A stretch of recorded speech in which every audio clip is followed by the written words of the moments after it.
성도 여러분, 성령 충만하기를 주의 이름으로 축복합니다. 날마다 하나님의 말씀의 지배를 받아 하나님이 기뻐하시는 삶을 살아가기를 주의 이름으로 간절히 축복합니다. 먼 얘기긴 하지만요, 여러분 학창 시절 그때 기억을 한번 떠올려 볼까요? 국어 시간이나 영어 시간에 이게 문법을 배우면서 명사의 종류를 암기했던 기억이 있을 것입니다. 보통 명사, 고유 명사, 물질 명사, 집합 명사, 혹시 기억이 나십니까? 그 중에 추상적 개념을 나타내는 것으로서 이렇게 손으로 만질 수 없는 어떠한 것들을 나타내는 명사를 추상 명사라고 불렀습니다. 뭐 중요한 건 아니고요. 예를 들면 뭐 평화, 행복, 희망, 손으로 만질 수 없는 개념을 설명하는 단어가 이 추상 명사라고 부르죠. 이런 단어들은요, 이 상상력을 자극하여서 그 의미들을 더욱 이렇게 풍성하게 해주기도 하지만 때로는 정확한 개념 정리가 되지 않아서 그 의미의 본질을 왜곡시키기도 합니다. 특별히 이러한 추상 명사의 범주에 속한 단어들이 이 기독교 용어 중에 참 많이 있어요. 믿음, 소망, 사랑, 은혜, 구원. 여러분 설교를 듣거나 교회 안에서 성경 공부를 할 때 참으로 많이 듣는 단어이긴 하지만 막상 우리 성도님들에게 그 의미에 대해서 한번 좀 설명해 달라고 하면 좀 머뭇머뭇거리는 것을 보게 됩니다. 그 중에 하나가 바로 이 성령 충만이라고 하는 단어예요. 성령 충만. 이 성령 하나님에 대해서도 알고 있고 이 충만이라고 하는 개념도 알고 있는데 성령과 충만이 합쳐진 이 성령 충만에 대한 그 개념에 대해서는 상당히 오해하고 있는 성도님들이 많이 있는 것을 보게 됩니다. 그래서 오늘 이 시간 에베소서 5장의 말씀을 중심으로 우리가 그동안 오해하고 있었던 이 성령 충만에 대한 개념을 좀 교정하고 그것에 대한 성경적 올바른 좀 개념을 정리해 보고자 합니다. 바라기는 이 시간을 통하여 우리네 모든 성도님들이 성령 충만함으로 무장되어지기를 주의 이름으로 간절히 축복합니다.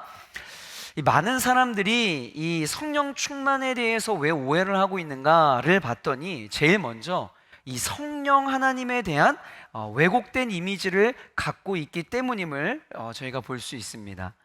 예를 들면 성령 하나님을 인격이 아닌 어떤 능력이나 어떤 파워나 어떤 초자연적 힘이나 이렇게 좀 흐르는 기운?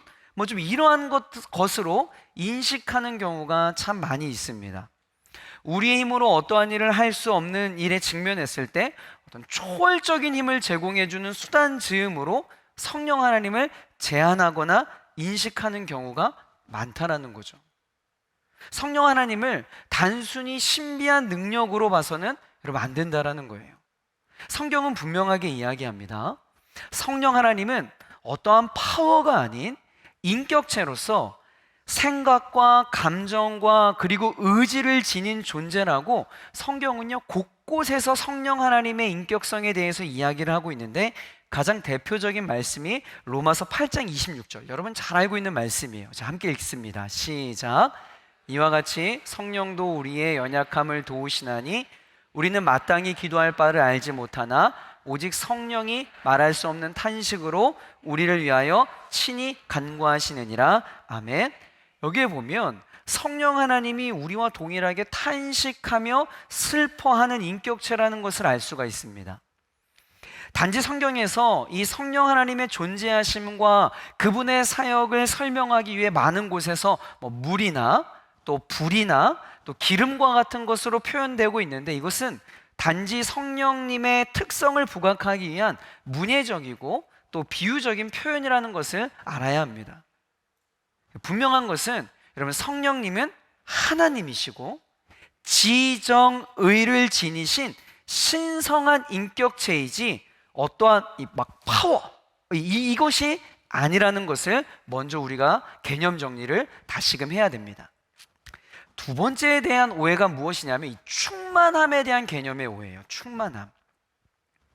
우리가 기본적으로 이 충만하다라는 표현을 들으면 어떤 생각이 들어요? 양적으로 무언가 가득 찬 상태를 떠올리게 됩니다. 그러나 오늘 본문에 사용된 충만함은요, 단순히 물리적인 측면에서 가득 채워진 상태를 뛰어넘어서 어떤 인격적인 차원에서의 의미를 내포하고 있어요. 헬라어 사전에서 이 충만하다라는 단어를 찾아보면 어떻게 정의되어 있냐면, 어떤 것이 마음을 완전히 사로잡을 때, 어떤 것이 마음을 완전히 사로잡은 상태, 이것을 바로 충만하다라고 표현한다라는 것입니다. 쉽게 설명을 드리면, 여러분 자녀들이 게임에 푹 빠져 있어요. 이렇게 표현하고 싶지 않지만 좀 심하게 말해서 게임 중독에 빠져 있습니다. 게임 충만한 상태인 거예요.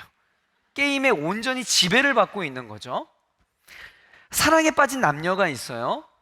우리 권사님들, 집사님들 지금 이 순간에도 직장에 나간 남편들 생각하시고, 남편이 밥이나 거르진 않을까, 또 문자 보내면 또 보고 싶고 막 그러잖아요.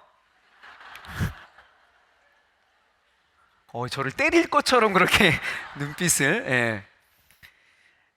온통 머릿속에 어떤 그 사랑하는 사람 생각으로 가득 차 있고, 또 틈만 나면 전화하고 뒤돌아서면 보고 싶고, 사랑 충만인 거죠.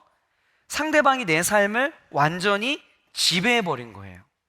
그러니까 다시 말해 이 본문에서 말하는 이 충만함의 개념은 양적인 측면을 뛰어넘어서 다스림과 지배를 뜻하는 통치의 영역이라는 것입니다.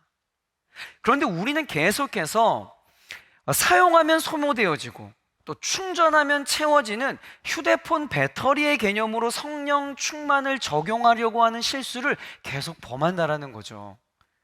그래서 지금 나 오늘 성령 충만의 게이지가 50%밖에 되지 않아서 오늘 금식하고 새벽 예배에 참석하여 성령 충만 게이지를 높여야겠다라는 식의 접근을 한다라는 겁니다.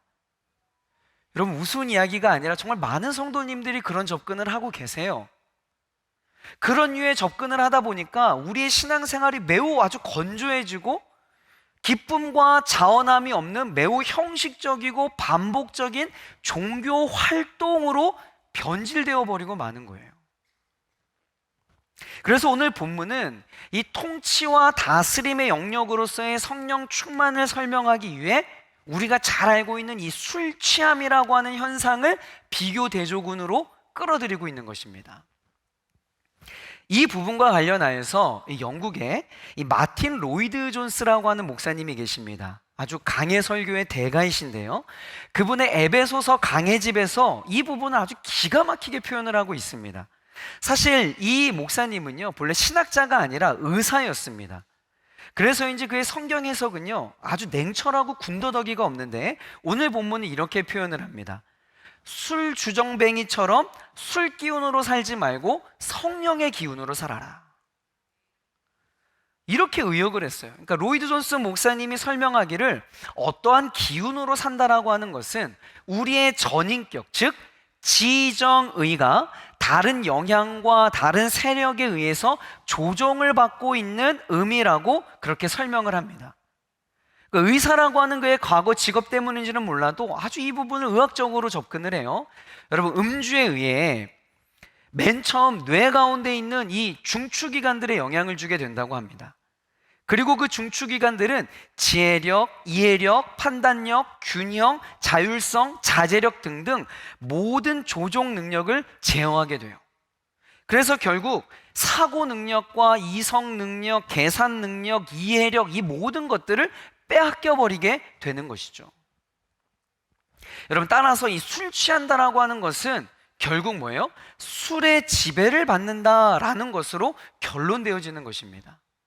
그러니까 술 자체가 여러분 지배하는 특성이 있어요. 삼켜버리는 특성이 있어요. 그래서 술꾼들이 이런 표현 많이 하잖아요. 처음에는 내가 술을 마셨는데 어느덧 보니까 술이 술을 마시고 나중에는 술이 나를 마시더라. 여러분, 끄덕끄덕거리시는 분들은 그러시면 안 되는 건데, 이게 무슨 얘기지? 막 이러셔야 되는데, 그래 이렇게. 예. 그러니까 술이 나의 모든 지정의를 삼켜버려 통제해버린다라는 의미잖아요. 여러분들도 어떤 술의 그런 그 특징을 직간접적으로 경험해 보셨을 거예요. 여러분, 여러분들이 보시기에 제가 술을 잘 마시게 생겼습니까? 못 마시게 생겼습니까? 네? 오늘 설교 여기까지 하겠습니다. 무슨 소리세요? 큰일 날 소리를. 예. 설교 전개가 안 되는데, 그러면? 왜 그렇게 생각하셨지? 끝나고 한 분 한 분 저랑 좀 면담을 하고, 예. 혹시 제 이름에 주, 이 술주자로 해석을 하시는, 여러분 자세히 한번, 참고로 제 이름은 주 예수 그리스도, 성령님, 하나님, 삼위일체의 이름이에요. 예. 술주자가 아닙니다. 예. 제가 목사이기에 어떤 신앙적인 측면에서 안 마시는 것도 있지만 저는 개인적으로 술이 정말 안 맞는 사람이에요. 그러니까 알코올이 조금만 들어가도 이 두통으로 머리가 깨질 것 같아요. 그러니까 알코올을 경험해 봤다는 얘기겠죠. 하여튼 저는 몸이 술 자체를 받아내지 못하는 스타일이에요. 저 오히려 축복이라고 생각을 합니다. 그런데 이 주변의 친구들 중에 술고래들이 몇 명 있어요. 명절 때 이 친구들을 이제 가끔 보는데 이들을 통해 이 술의 특징을 정확하게 보게 됩니다. 술이 어느 정도 이렇게 들어가면요, 엄청 용기가 생겨나요. 예. 어디서 그런 용기가, 그런 뻔뻔함이 이게 나오는지 모르겠어요. 속에 담아두었던 말들도 거침없이 하고요, 이것저것 따지지 않고 그냥 아무 말이나 다 해버립니다. 자제력을 잃어버린 것이죠. 그리고 전세금이 부족한 친구에게 막 돈을 빌려주겠다라고 큰 소리 치고요, 막 결혼을 앞둔 친구에게 냉장고 사준다고 큰 소리 치고 난리도 아닙니다. 또 어떤 친구는 그 자리에서 계좌이체로 몇백만 원 결혼자금 쓰라고 막 보내요. 상황 판단을 잃어버린 거예요. 그럼 그 다음날 어떤 일이 일어나요? 야, 미안한데 내가 어제 좀 미쳐가지고 그런 거야, 이해하지? 야, 다시 좀 계좌이체 좀 해주면 안 되겠니? 막 이런 애매한 상황이 꼭 벌어지더라는 거예요. 아주 비일비재하잖아요. 이것이 바로 술 취함의 능력이에요. 지배를 당하고 통제를 당하는 것, 이것이 술 취함이고 이것이 충만함에 담겨져 있는 의미입니다. 그래서 본문은 이 술 취함과 성령 충만함을 한 문장에 연결시키고 있는 것이에요. 술 취함이 술의 지배를 당하고 통치를 받는 것이라면 여러분, 성령 충만은 무엇이겠어요? 성령 충만은 우리 안에 내주하시는 성령님에 의해 철저히 지배받고 통제받는 상태, 이것이 바로 성령 충만의 의미라는 것입니다. 여러분, 이 개념을 유의하면서 우리 다시 한번 5장 18절의 말씀을 한번 읽어볼까요? 자, 함께 읽습니다. 시작. 술 취하지 말라. 이는 방탕한 것이니 오직 성령으로 충만함을 받으라. 아멘. 사도 바울은 오직 성령으로 충만함을 받으라 라고 명령하고 있는데, 그렇다면 이 명령은 누구를 향한 명령일까요? 이 명령은 예수를 믿지 않는 사람들을 향한 명령이 아니라 이미 예수를 믿어 하나님의 자녀로 거듭난 자들을 향한 명령임을 알 수가 있습니다. 여기에서 우리는 또 하나의 개념을 좀 이해를 할 필요가 있는데요, 성령 세례라고 하는 개념을 이해해야 합니다. 성령 세례라고 하는 것은 과거의 죄를 회개하고 예수님을 자신의 구주로 믿을 때에 성령님께서 그 사람에게 내주하시는, 그 사람에게 함께 하시는, 내주하시기 시작하는 그 사건을 바로 성령 세례라고 이야기를 합니다. 그러니까 여러분들도 예수를 믿지 않는 과거에 어떤 날이 있었겠죠. 그런데 하나님의 놀라운 은혜로 예수를 여러분의 구주로 영접하여 하나님의 자녀가 된 그때 그 순간 우리 성령 세례를 받았다라고 이야기를 합니다. 그러니까 저와 여러분처럼 예수 그리스도를 믿음으로 말미암아 중생한 모든 사람들은 이미 성령 세례를 받은 자들이라고 할 수가 있습니다. 여러분, 이것을 믿음으로 확신해야 돼요. 여러분, 아멘이십니까? 따라서 이 성령 세례는 그리스도인의 인생에서 단 한 번에 일어나는 단회적인 사건이고 유효하고 영구적인 사건이라고 할 수가 있습니다. 왜냐하면 여러분, 한 번 내주하신 성령님은 영원토록 그 성도를 떠나지 아니하시고 그 안에 내주하시기 때문입니다. 아멘이십니까? 여러분 안에 거룩한 영이신 성령 하나님이 내주하심을 여러분 믿으셔야 돼요. 그러니까 아멘이라 고백할 수 있음이 여러분들이 이미 다 성령 세례를 받았다라고 하는 증거예요. 그에 반해 이 성령 충만은 좀 전에 설명드렸던 것처럼 성령 세례를 통해 내주하시는 성령님에 의해 철저히 지배받고 통제받는 상태를 의미한다고 하였습니다. 자, 그런데 문제는 성령 세례는 단회적이지만 성령 충만은 연속성과 계속성이 있어야 된다라는 거예요. 그래서 오직 성령으로 충만함을 받으라 라는 말씀은 반복적으로 계속해서 우리의 삶 가운데 충만함을 입어야 한다라는 뜻이죠. 쉽게 말해 여러분 이거예요. 한동안 하나님과의 깊은 교제를 통해 막 성령으로 충만합니다. 다시 말해 성령님의 지배를 받아서 성령님이 원하시는 말, 성령님이 기뻐하시는 행동, 성령님이 주신 생각으로 행동하고 판단하죠. 그러니까 온전히 성령에 사로잡힌 삶을 살아가게 됩니다. 성령 충만하죠. 그런데 성령에 충만했다가도 우리가 어떤 유혹에 빠지거나 또 하나님 앞에 죄를 저지름으로써 성령 충만한 상태를 잃어버릴 수 있다는 거예요. 죄와 유혹과 정욕으로 인하여 우리 안에 내주하고 계시는 성령님을 근심케 만들어버리는 것입니다. 그렇다고 해서 내주하시는 성령님이 야 이것 봐라 너 시원찮네 떠나가 버리시는 건 아니에요. 그러나 마치 떠나가신 것처럼 내 안에 성령님이 내주하시지 않는 것처럼 내 삶에 성령님의 통치하심과 다스리심의 열매들이 전혀 나타나지 않게 된다는 것입니다. 다른 사람이 볼 때 저 사람이 예수 믿는 사람인지 예수 믿지 않는 사람인지 전혀 분간이 되지 않을 정도로 세상 사람과 똑같은 말을 하고 똑같은 생각을 하고 똑같은 판단을 하고 살아가더라는 거예요. 성령의 다스림을 받지 않는 거죠. 하지만 우리가 다시 회개하고 성령 충만함을 구하면 성령님은 다시금 우리의 삶을 통치하시고 간섭하시고 지배하시기 시작한다라는 겁니다. 결국 이 성령 충만한 삶, 다시 말해 성령의 다스림을 받는 삶이 여러분 가장 가치 있고 여러분 가장 행복하고 가장 건강한 인생이요 가장 하나님의 자녀다운 인생으로 살아가게끔 하는 신앙생활의 핵심 포인트가 된다라는 것입니다. 여러분 동의하십니까? 성령 충만, 성령의 다스림을 받는 삶은 결국 성령 하나님에게 복종한다라는 의미예요. 여러분 다스림은 복종의 단어입니다.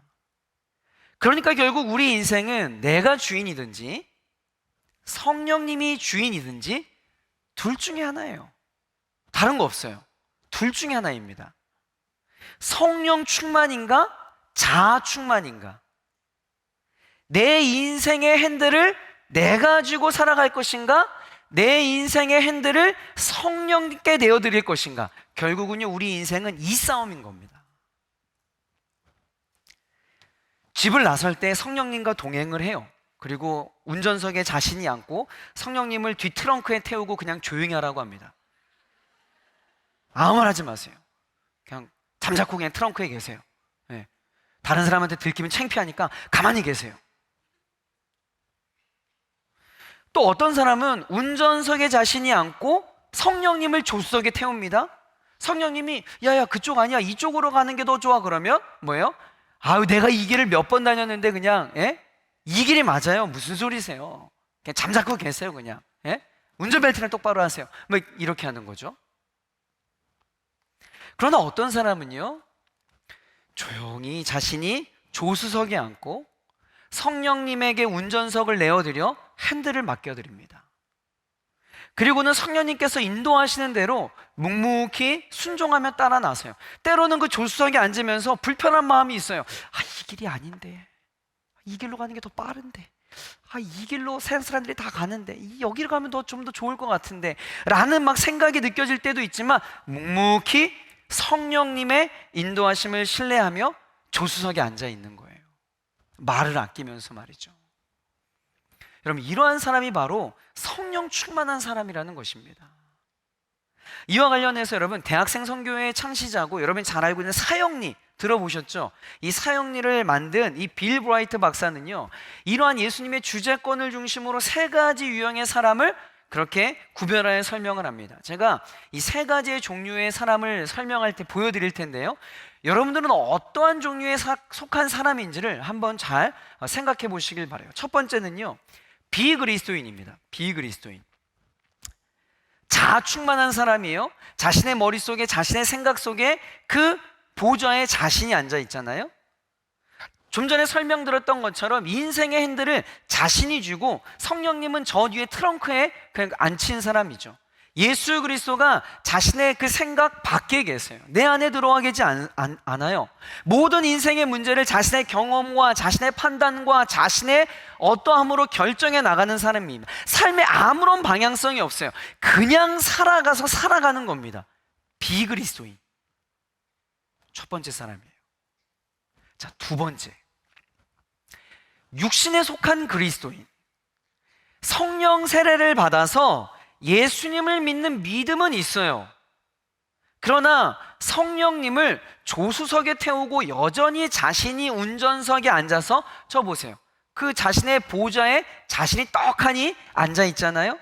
자신의 인생의 핸들을 자신이 잡고 있습니다. 그리고 삶의 모든 방향성이 뭐예요? 저기 보세요. 방향성이 돈을 버는 목적도, 공부하는 이유도, 내가 결혼하는 이유도, 이 모든 것이 나의 만족과 나의 유익을 위해서 모든 삶의 방향성이 나 중심의 삶을 살아가고 있다라는 겁니다. 예수님을 안 믿는 사람이 아니에요. 예수님이 들어와 계신데 인생의 핸들을 자신이 잡고 있는 사람, 육신에 속한 그리스도인. 세 번째, 성령에 속한 그리스도인. 여러분, 이 사람은 다릅니다. 인생의 핸들을 온전히 성령님께 내어 맡기고 자신은 조수석에 앉아 있습니다. 아니요, 앉아 있는 것이 아니라 존귀하신 그분 앞에 무릎 꿇고 그분을 찬양하고 경배하고 높여드리고 있는 거예요.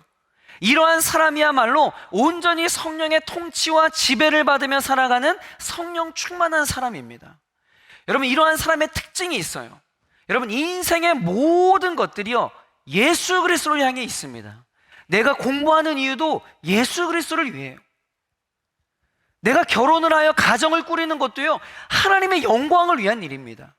내가 돈을 버는 목적, 그 모든 것도요, 예수 그리스도의 십자가로 그렇게 방향성이 지어져 있어요. 여러분, 이러한 사람이 바로 성령 충만한 사람이라고 우리는 일컫는 거예요.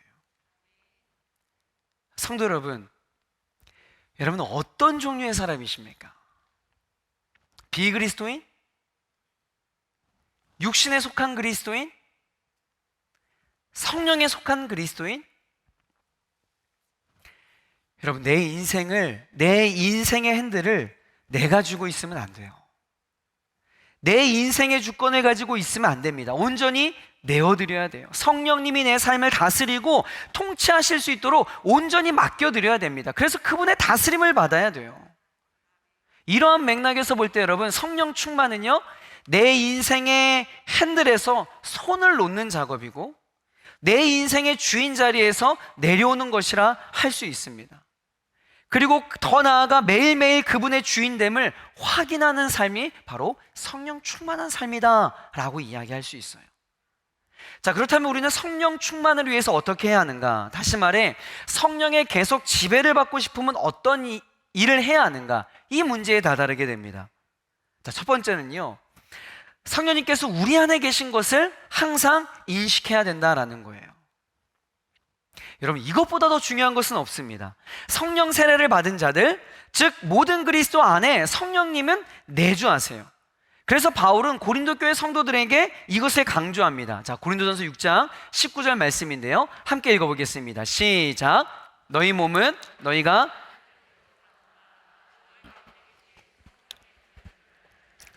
아멘. 우리가 성령 충만하지 못하는 첫 번째 이유는요, 가장 중요한 이 사실을 자주 망각해요. 우리가 예수님은 자신의 십자가 죽음을 이제 예비하고 예수님이 없다고 하니까 두려움과 공포에 빠진 그의 제자들을 위로하기 위해 무엇이라 말씀하시냐면 요한복음 14장 16절에 이렇게 말씀해요. 시작. 내가 아버지께 구하겠으니 그가 또 다른 보혜사를 너희에게 주사 영원토록 너희와 함께 있게 하리니. 여러분, 또 다른 보혜사 성령 하나님이신 줄 여러분 믿으시길 바랍니다. 그렇기 때문에 우리는 계속해서 우리의 삶 속에 성령 하나님의 통치와 다스림을 받는 방법은요, 무엇보다 성령 하나님이 우리 안에 내주하고 계신다라고 하는 이 사실을 날마다 기억하고 묵상해야 된다라는 거예요. 아멘. 그럼 다 함께 따라해 봅시다. 성령님이 내 안에 계신다. 내 몸은 살아계신 성령의 전이다. 아멘. 여러분, 이것을 늘 기억하여 성령 충만한 삶을 살아가길 주의 이름으로 축복합니다. 두 번째는요, 성령님을 근심시키지 말아야 돼요. 성령님을 근심시키지 말아야 된다. 제가 아까 서두에서도 말씀드렸지만 성령 하나님은 인격을 가지신 분이라고 제가 말씀을 드렸습니다. 그렇기 때문에 인격을 가진 우리와 교제가 가능한 거예요. 그래서 성령 하나님과 친밀한 교제를 이루어야 함이 마땅함인데 성령님의 인도하심에 나를 맡겨드리는 것이 아니라 내 탐심과 정욕에 나를 내어 맡긴다면 성령님은요, 그 일로 인하여 근심하게 되세요. 에베소서 4장 30절에 보면 이런 말씀이 있어요. 하나님의 성령을 근심하게 하지 말라. 여러분, 분명한 것은요, 우리가 세상에 거하며 죄의 지배 아래 살아간다면 그것은 성령님을 뭐예요? 근심케 해드리는 일이에요. 성령님이 근심하게 될 때 성령님은요, 나를 인도하지 않아요. 그는 스스로 우리 인생의 주인 자리에서 내려와서 뒤로 이렇게 돌아서십니다. 그렇게 되면 우리 안에 성령님은 내주하고 계시지만 전혀 성령의 열매들이 맺히지 않게 돼요. 세상 사람과 아무런 구별됨 없이 그냥 그들과 동일하게 세상의 것들을 쫓으며 살아가게 되는 거예요. 술 취한 인생이죠. 따라서 우리는 성령님을 근심시키지 말고 성령님이 우리 인생의 주인 자리에서 온전히 일하실 수 있도록 그분을 기쁘시게 해드려야 될 줄 믿습니다. 이게 중요해요. 마지막 세 번째는요, 성령님을 갈망해야 돼요. 함께 따라합시다. 성령님을 갈망해야 합니다. 여러분, 성령 하나님을 근심시키지 말아야 된다라고 하는 것은 어떤 소극적 측면에서의 접근일 수 있어요. 그러나 이 성령님을 갈망해야 된다는 것은 아주 적극적인 접근이에요. 성령님을 갈망한다라고 하는 것은요, 성령님과 함께 교제하며 교통하길 간절하게 바라야 된다는 거죠. 그러니까 교제하고 교통한다라는 것은 내 안에 누가 있다? 내 안에 누가 있다? 성령님이 계세요. 내 안에 계신 성령님과 자꾸 상의하고 그분의 뜻을 묻고 그분의 임재를 깊이 경험해야 되는 거예요. 여러분, 이것이 성령 충만 받는 길입니다. 내주하시는 성령님의 지시에 여러분 민감하게 반응하셔야 돼요. 여러분, 갑자기 기도가 하고 싶어져요? 여러분이 생각한 거 아니에요. 여러분이 절대 그럴 수 있는 사람들이 아니에요. 갑자기 기도가 하고 싶어져. 성령님이 하시는 거구나. 민감하게 반응하셔야 돼요. 내가 자꾸 왜 이러지? 정신 똑바로 차려야지. 웬 기도야, 시간 낭비하게. 이러시면 안 된다라는 거예요. 오늘 아침에 일어났는데 묵상을 하고 싶어. 감정에 휘둘리면 안 돼. 이러시면 안 돼요. 지금 성령님께서 나에게 지금 말씀하시는구나. 민감하게 반응을 하셔야 된다라는 거예요. 성령님께서 여러분에게 하라고 하시는 일들을 하셔야 돼요. 여러분, 이건 어느 특정한 여러분의 성령 충만 게이지가 올라갔을 때 한 번 나타나는 어떤 특정한 날에 나타나는 특별한 일이 아닙니다. 이 모든 일들은 계속해서 우리 안에 끊임없이 나타나는 일들이에요. 왜? 내 안에 누가 있다? 성령님이 계시기 때문에. 그렇기 때문에 날마다 내주하시는 성령님께 물어야 됩니다.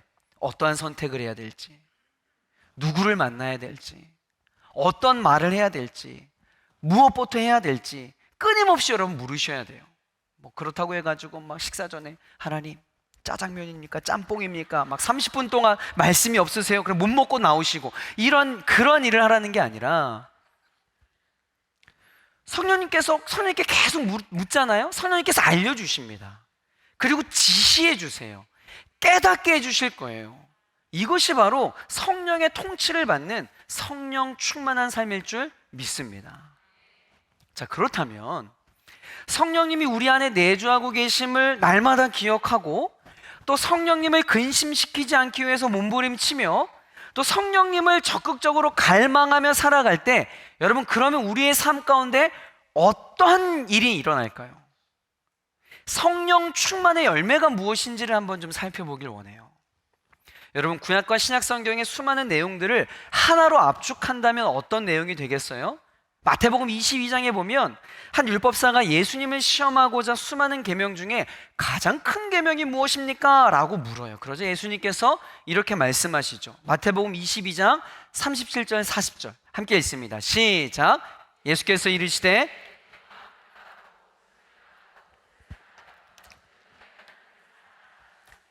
이것이 크고 첫째 되는 계명이요 내 이웃을 내 자신같이 사랑하라 하셨으니 이 두 계명이 온 율법과 선지자의 강령이니라. 아멘.